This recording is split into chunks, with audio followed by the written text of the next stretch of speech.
My name is Kristen. I am 28, and for the last 5 years, my family has treated me like a walking credit card with a heartbeat. The moment that finally broke me did not happen in some dramatic storm or cinematic meltdown. It happened in my parents' kitchen on a random Sunday afternoon, with my mother laughing while she called me a cash cow. I was standing by the counter, scrolling through emails from work, when I heard her voice from the dining room. Relax. She'll pay for it. She always does. That is what our cash cow is for, right? There was a burst of laughter. Then another voice added, Yeah, she makes tech money. She will not even notice. They knew I could hear them. Nobody lowered their voice. Nobody hesitated. Nobody felt even a hint of shame. I did not walk in to defend myself. I did not clear my throat or joke it off like I usually did. I just stood there, phone in hand, listening to them casually reduce me to a bank account with legs, while planning yet another family vacation that I was apparently financing. My chest tightened, but my face stayed blank. I finished my coffee, put my cup in the sink, and walked past them with a neutral smile, as if nothing had happened. They kept talking about flights and resorts like it was already paid for, because in their minds, it was. I did not argue. I did not respond. But in that exact moment, something inside me snapped into place. If you want to see how one single word no turned their dream vacation into a nightmare they never saw coming, stay with me until the end of this story and do not skip a second. They had not always called me a cash cow. In the beginning, it sounded softer. You are our responsible one. You are the successful one. You understand money better than we do. It started with small things, picking up the check at dinner, covering a phone bill just this month, paying for a weekend getaway, because you are the only one who can afford it right now. Back then, I told myself it was normal. I was the first one to get out of our small town, land a decent job in Los Angeles, and earn more than my parents ever had. I thought helping them was what a good daughter did.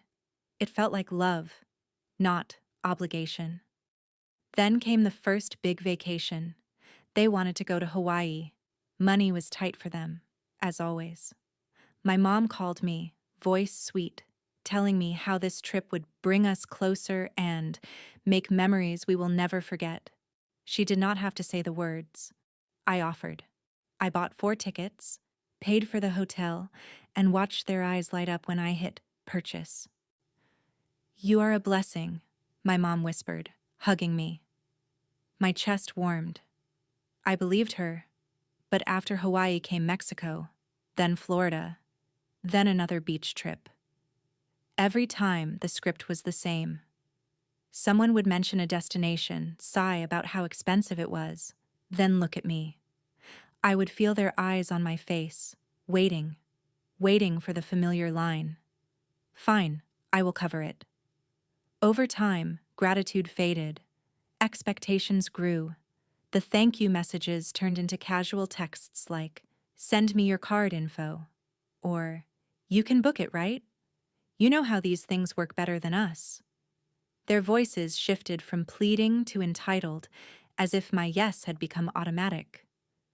The real punch to the gut came one night when I was scrolling through social media.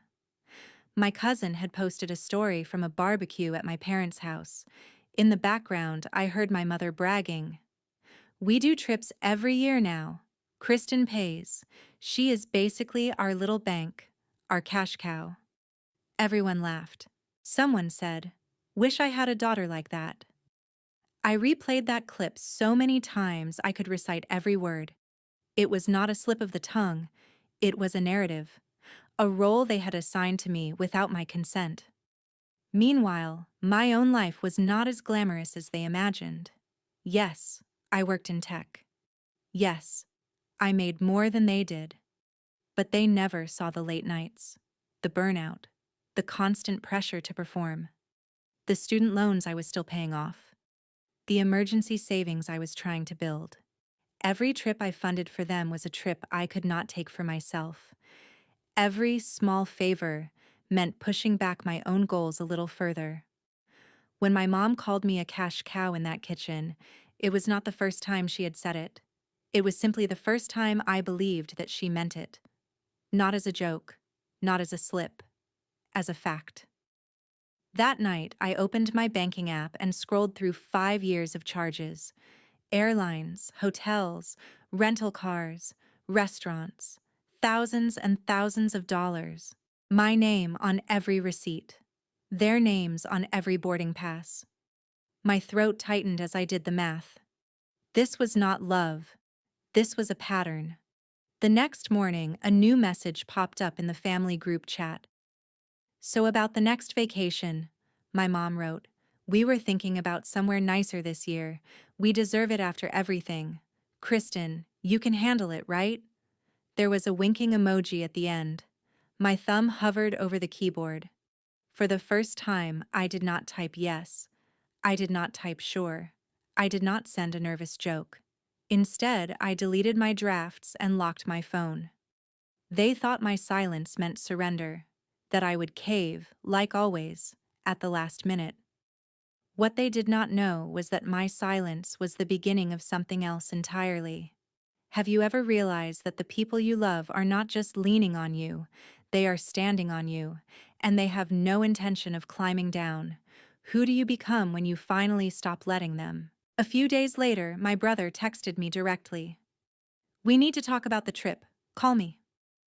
No please. No question mark.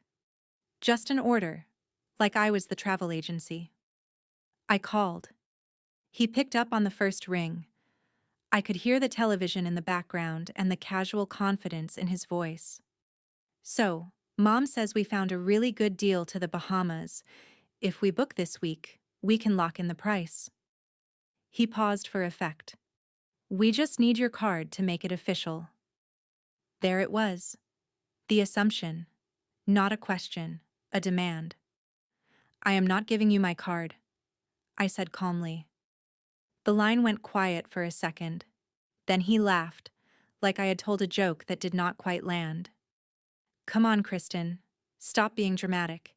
You know you are the only one who can swing this. We will pay you back." He had said those exact words so many times they sounded like a pre-recorded message. "You have never paid me back," I replied, keeping my tone even.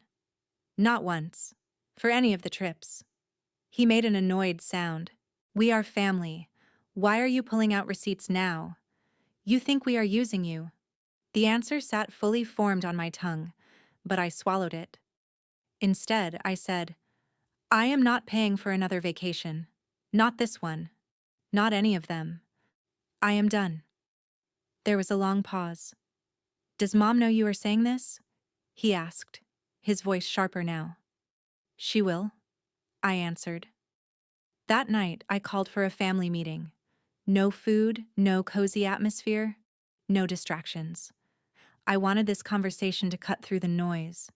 They arrived suspicious and tense, like they already knew they were not going to like whatever I was about to say. We sat down in the living room. No one reached for the remote. The air felt heavier than usual. "I am not funding this vacation," I began. My voice did not shake. I had rehearsed this in my head all day. "And I am not funding any more vacations. I have been paying for everything for years. Flights, hotels, activities. I am tired. I am drained. I am done." My mom's face hardened. "What is this about Kristen? We thought you liked helping. You never complained." "That does not mean I was not hurting," I said. "You called me a cash cow." Silence. Then she scoffed. "Oh, that? You know we were just joking." "Were you? I heard you tell people I am your bank, your little gold mine, your way to finally travel." I looked from one face to another.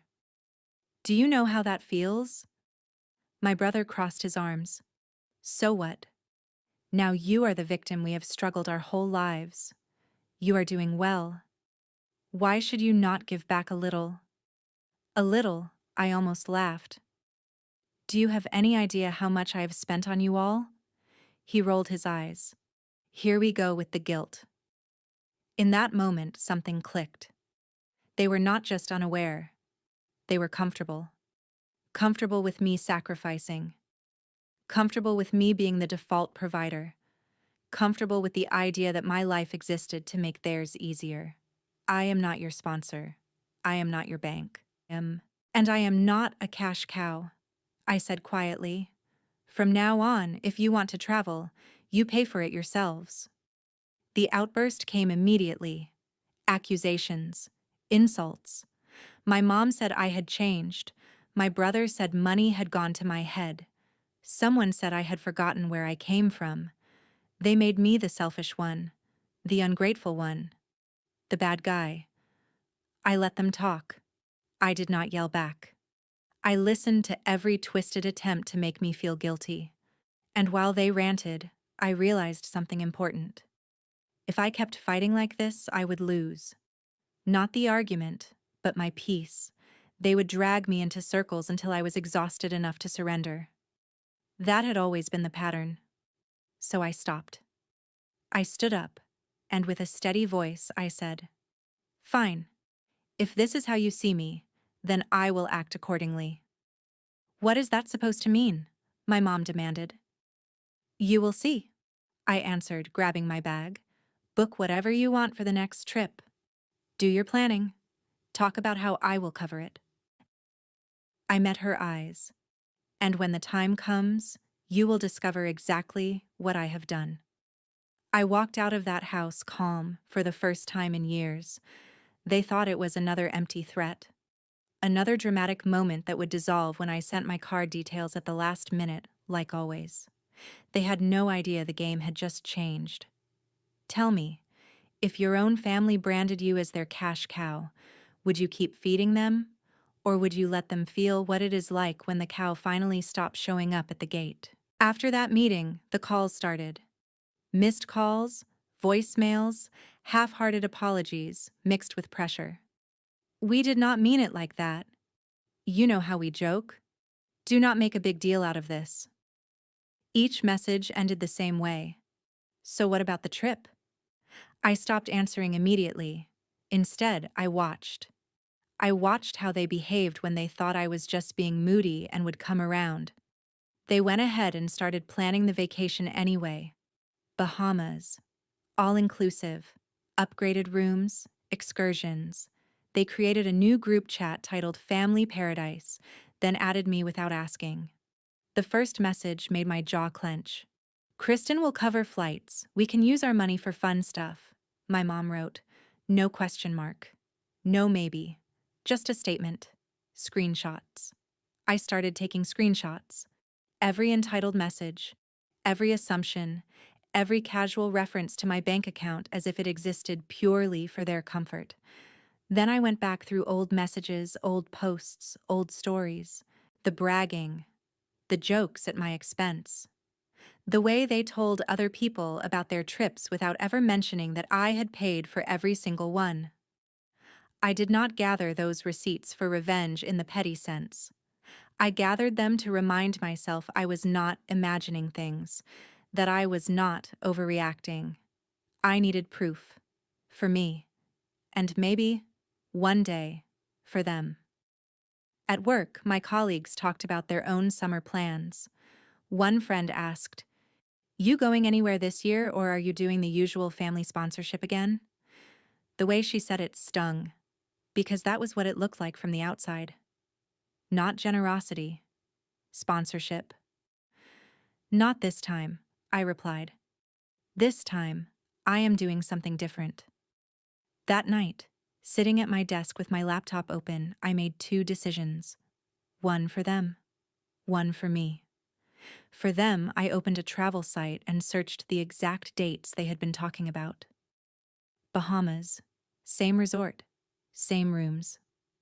I clicked through the options carefully. Pay now, pay later. Reserve and pay at property. Fully refundable until check-in. The system gave me choices, and I chose the one that would expose exactly how much they relied on me. I made a reservation in their names. I entered my own email so all confirmations came to me. At the payment section, I selected pay at property, card required at check-in, no charge in advance. To my family, the screenshots would look exactly like a fully paid trip. To the resort, it would look like any other booking with no money attached yet. I forwarded them a screenshot of the confirmation number with a simple message. Here, booked. That was it. No smiling emojis, no exclamation marks. Just what they wanted. Proof that I had taken care of everything. Within seconds, the group chat exploded. Knew you would come through. You scared us for a second there. Our cash cow still loves us. Someone dropped a string of laughing messages. I stared at that last line for a long time. Our cash cow still loves us. They were right about one thing. I did still love them, but not in the way they imagined. Not in the blind, self-sacrificing way that had kept me stuck for years. Love without boundaries is not love. It is self-destruction dressed as loyalty. For me, I made another booking. Different dates. Different location. A quiet, solo trip to a small coastal town I had always wanted to visit but never could, because my money was always tied up in their plans. I paid for it in full, with my own card. No one else knew about it.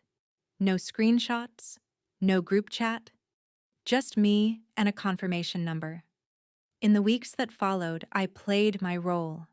When my mom called to talk about outfits and excursions, I listened. When my brother bragged to friends on speakerphone about our annual family trip, I said nothing. They assumed silence meant compliance. During one call, my mom said, half joking, "You know, if anything goes wrong with the bookings, I am blaming you. You are the tech person."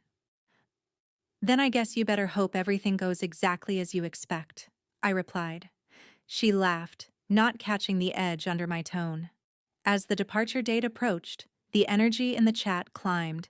They sent packing lists, countdown messages, beach photos from Pinterest. I watched it all, detached. For the first time, I did not feel guilty for not sharing their excitement. I felt something else. Anticipation. Not because I wanted to see them suffer, but because I wanted them to finally see reality. To realize that the trip they had taken for granted all these years was never magic. It was me. It was always me. Have you ever been so used to carrying everyone that you almost forget they have legs of their own? What happens when you finally step aside and let them feel the weight they kept dumping on your shoulders? 2 days before the trip, my mom called. This time, there was a strange urgency in her voice. "So, you are packed, right? Flights are at 7. We will swing by your place at 5 to pick you up." I had rehearsed this moment. I knew what I was going to say. Still, my fingers tightened around the phone. "I am not going," I said. Silence. Then, "What do you mean, you are not going?" "The rooms are booked. The flights are booked. Everything is in your name." "The reservation is in your names," I corrected.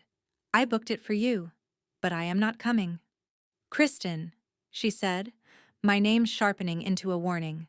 "Stop playing. We are leaving in 2 days." "I know," I replied, "and you will have an amazing opportunity to take care of yourselves." The explosion came fast. "You are doing this to punish us. You are being cruel. You know we cannot afford this without you. How dare you pull this at the last minute?" Last minute. The phrase almost made me laugh. I had been warning them for months. They just had not been listening. "I told you I was done paying for vacations," I said evenly. "You decided not to believe me.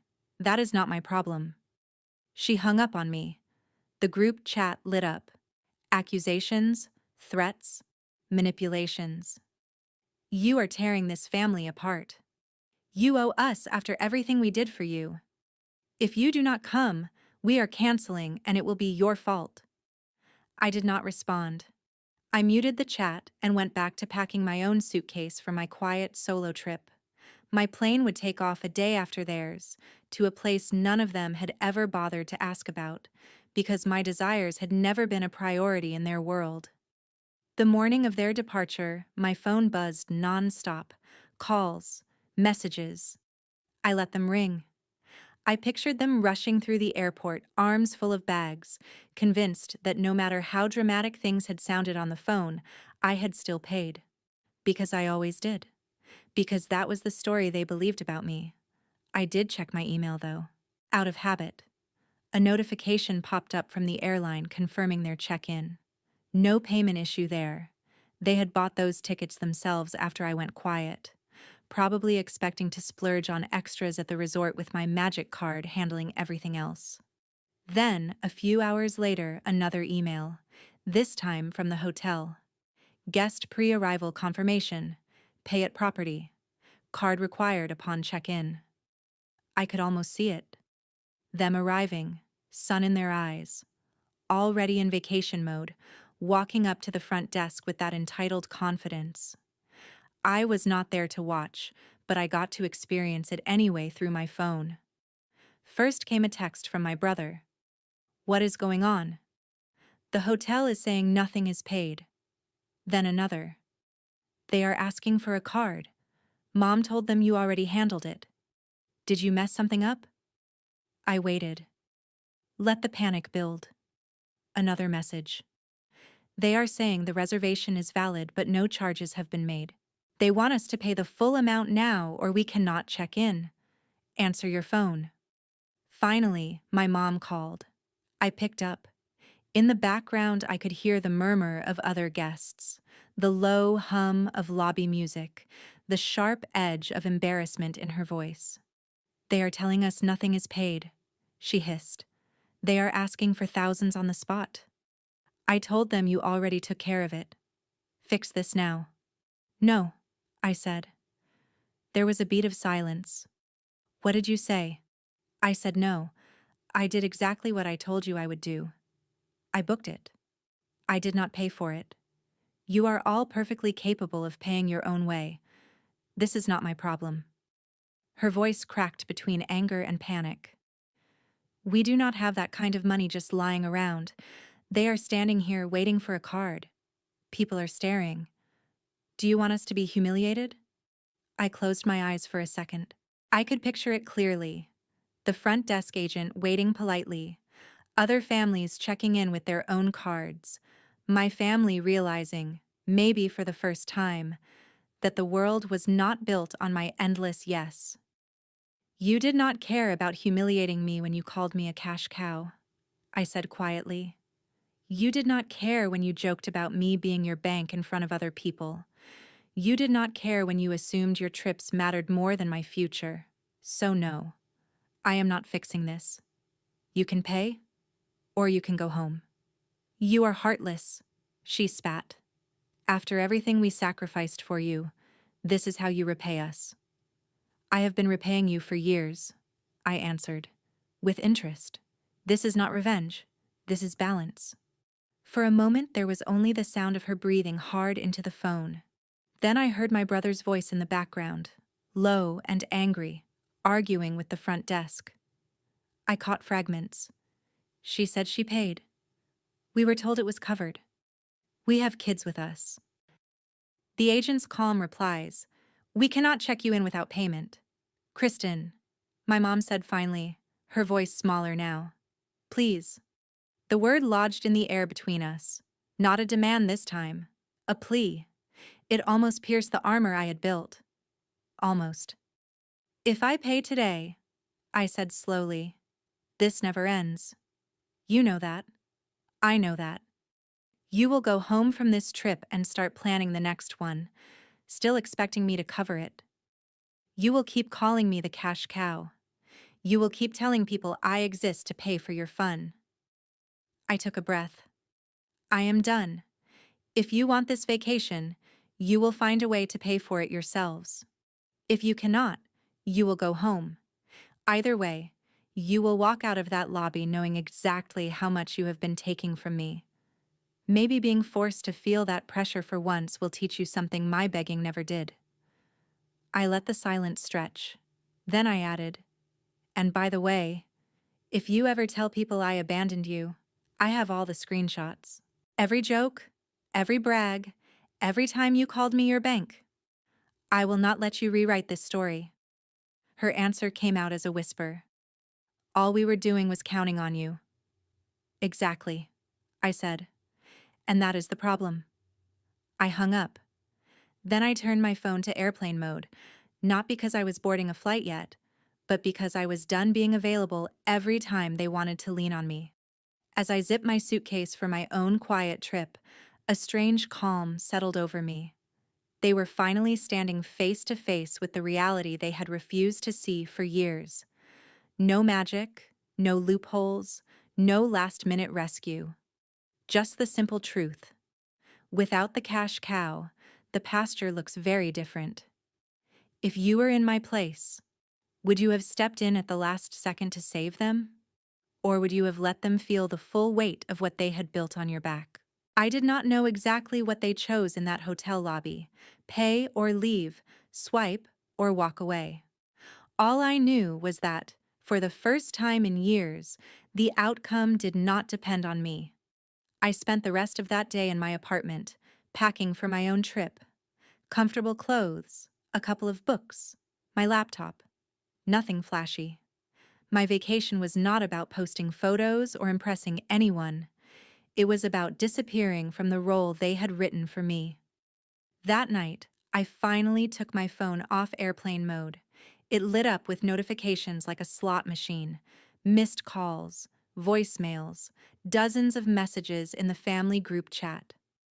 I scrolled slowly. At first, it was pure panic. They are saying you never paid. We are standing here like idiots. This is humiliating. Then anger. You did this on purpose. You wanted to embarrass us. What kind of daughter does this? Then the tone changed. The messages got shorter, colder. We put it on my card. We will figure it out without you. Enjoy your life. Do not bother calling. So they had paid. They had found the money somehow. Maxed out a card, maybe. Borrowed from someone. Scraped together what they always claimed they never had. Buried in the chat, there was one line from my mom that made my fingers stop. We stood at that desk and prayed your payment would go through. Prayed they were wrong, but they were not. You really left us there. There it was. All they could do was pray. For years, they had treated my yes like a guarantee, a law of nature. Now, faced with a bill they thought I had already absorbed, they had finally felt the panic I had been living with in silence. I put the phone down and let that sink in. I did not feel proud. I did not feel triumphant. I felt level. Like the scale had finally tipped out of the extreme angle it had been stuck in for years.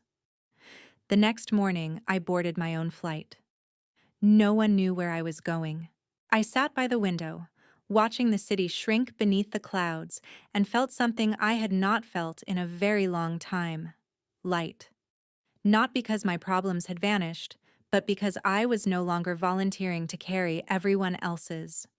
In the small coastal town I had chosen, life moved slower.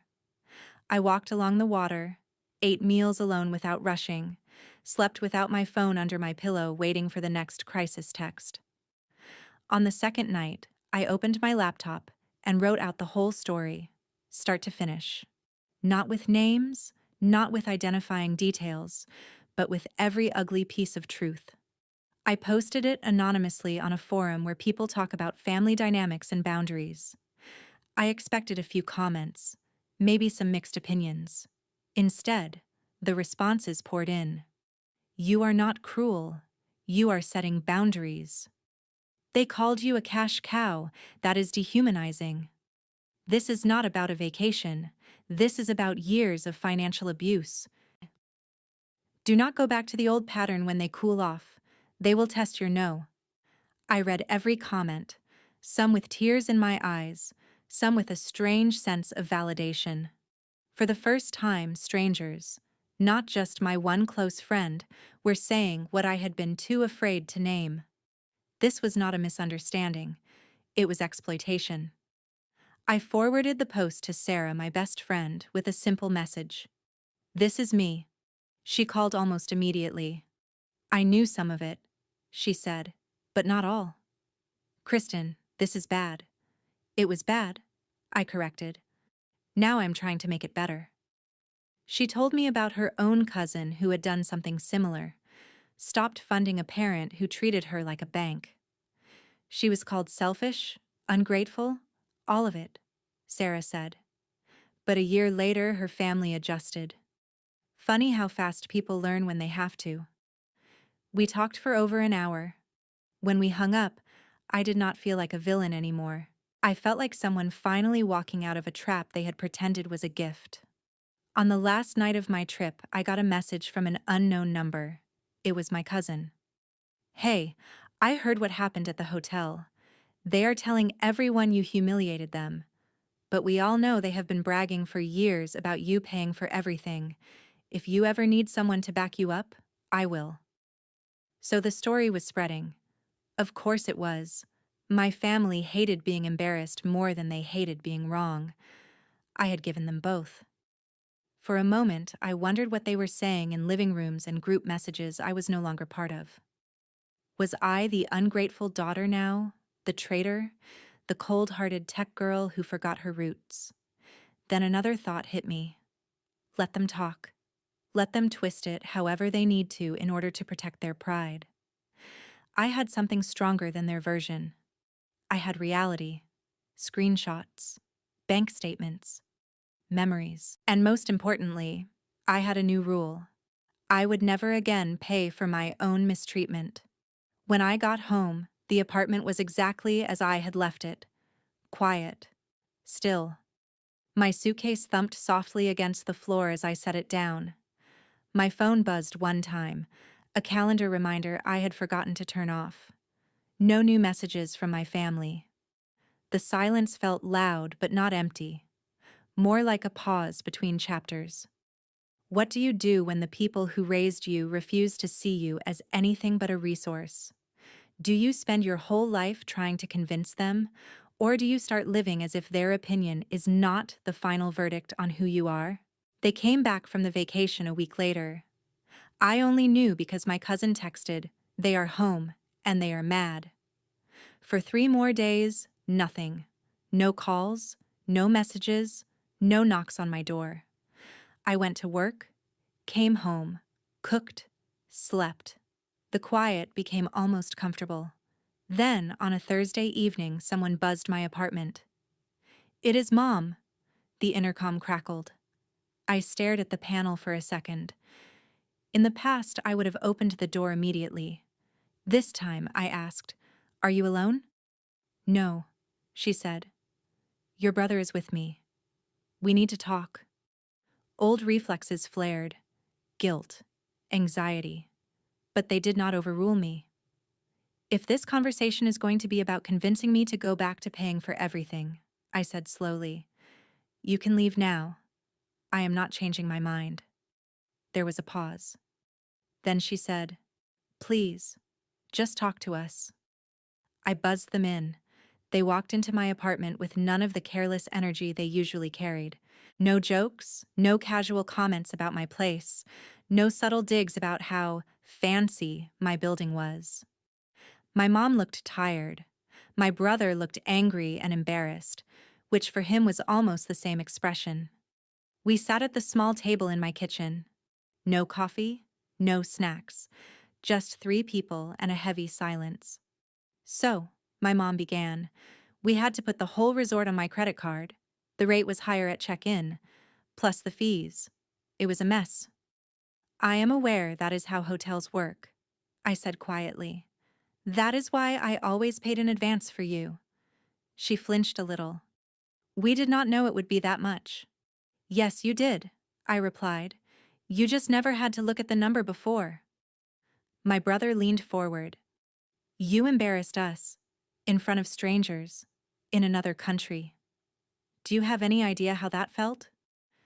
"Yes," I said, "because that is how it felt every time you joked to other people that I was your bank, your cash cow, your walking credit card. The only difference is, You never cared when I was the one being reduced to a joke. He opened his mouth to argue, then closed it again. My mom rubbed her temples. We prayed at that front desk, she said softly. Prayed the system was wrong. Prayed your payment would show up somewhere. We thought you would swoop in, like always. But you did not. I know, I said.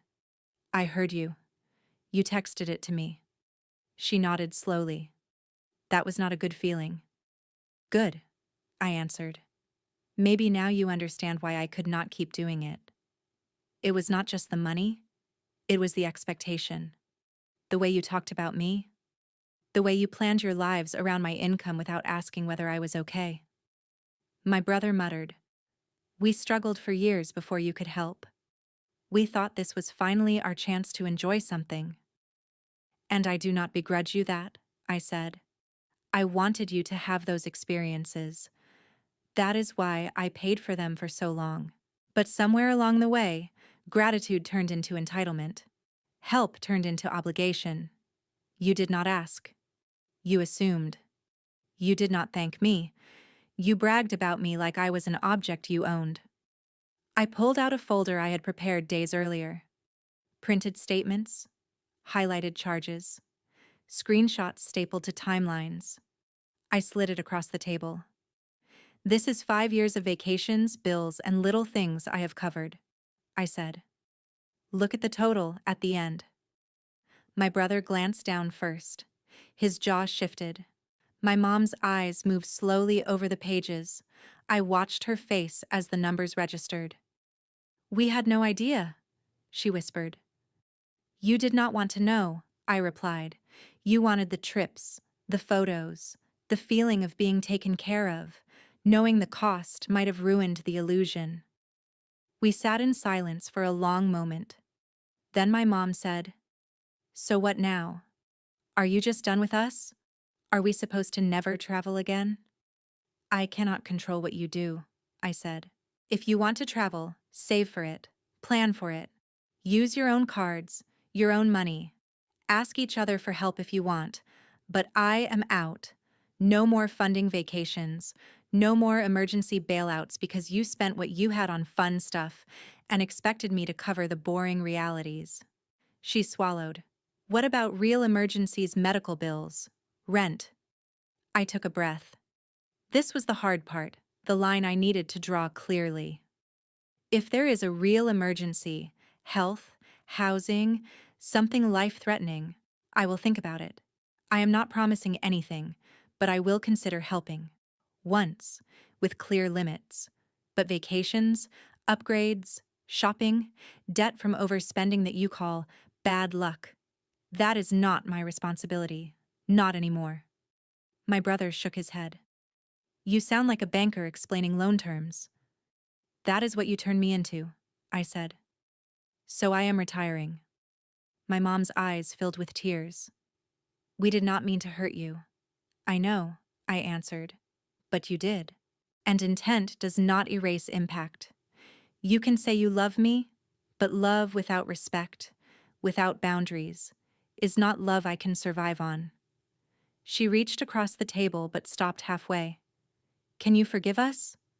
I thought about all the comments on my anonymous post. All the times I had almost caved over the years. All the nights I had stared at my account balance, wondering why I felt so guilty for wanting to keep my own money. I am working on it, I said honestly. Forgiveness is not a switch I can flip. It is going to look like distance for a while, fewer visits, fewer calls. I need time to relearn who I am when I am not your provider. So you are punishing us, my brother said. No, I replied. I am protecting myself. The fact that it feels like punishment to you says a lot about how much you were benefiting from my lack of boundaries.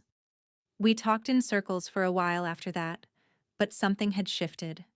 They did not shout as much. They did not throw around the word cash cow again. At one point, my mom whispered, I told your aunt about what happened at the hotel. She said you were cruel. I shrugged.